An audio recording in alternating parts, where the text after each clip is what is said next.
We formed the think tank as a way of taking neuroscience and accelerating the mobilization of it from the Ivy League professors that are doing all the research to the people that are on the ground. The theme is Why Early Matters, and we have 7 unbelievable neuroscientists here. The mounting neuroscience does prove that early environment and experience does affect the child's development from the circuitry of the brain to lifelong health and wellness. So the understanding of early child is critical.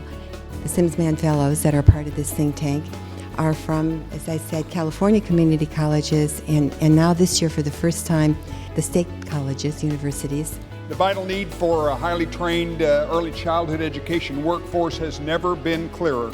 Early childhood educators play a critical role in the lives of children and families, and those of us in the California community colleges have a tremendous responsibility to meet those needs, not only of the families and our students, but of the workforce. The Sims-Mann Institute powerfully demonstrates the role that California's community colleges play as a place of learning and transferring research into practice. California's community colleges train more than 70% of the state's early childhood and education workforce. Like the California community colleges, the California State University is dedicated as well to student success and training a highly skilled early care and education workforce. Some may think that college is a distant point for an infant, but we all know here that academic success and college readiness really begins at birth. Self-regulation, frustration tolerance, executive functioning, and empathy are just a few of the necessary ingredients students really need to excel.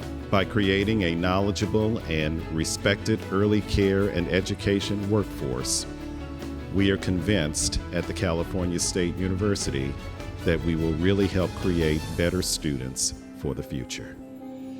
This is a really rare opportunity. This is not a typical science symposium. It's a living, breathing experience. You are going to hear great science, but there are also special things that are going to happen during the course of the day that are going to punctuate the theme of understanding that it's all about the whole child. It is with great pleasure that I announce this award to Dr. Michael Youngman as this year's inaugural Sims-Mann Institute Whole Child Award recipient. First of all, I want to express my thanks to the foundation staff and all of our incredible speakers.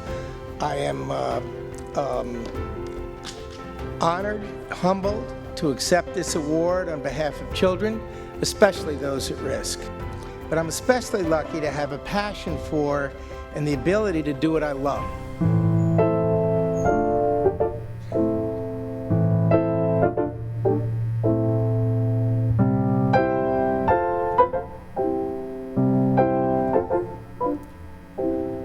Such a simple melody, but the melody of someone's life, the salvation of someone's life, and this instrument, the salvation.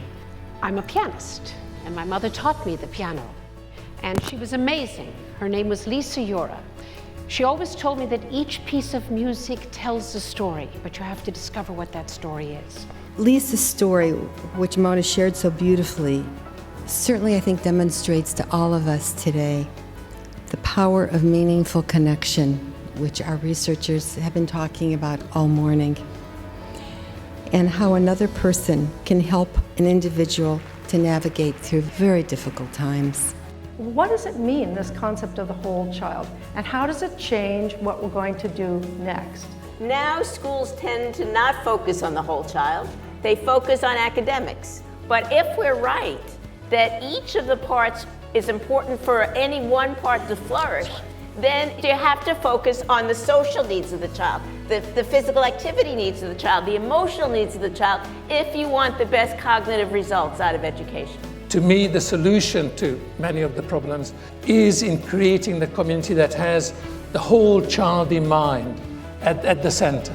While I clearly agree on the whole child, I think we have to think whole family, and then if we're really good, then it's a whole community. So how do we take these messages and package them for parents and practitioners, daycare providers? So this is really about a call to action. You can invest yourself into being a change agent to talk about this within your sphere of influence.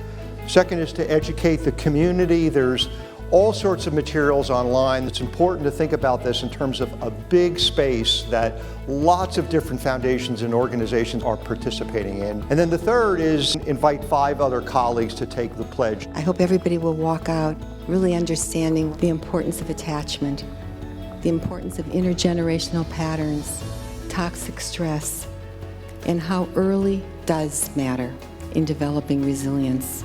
Learning to adapt is particularly important in our rapidly changing world of technology.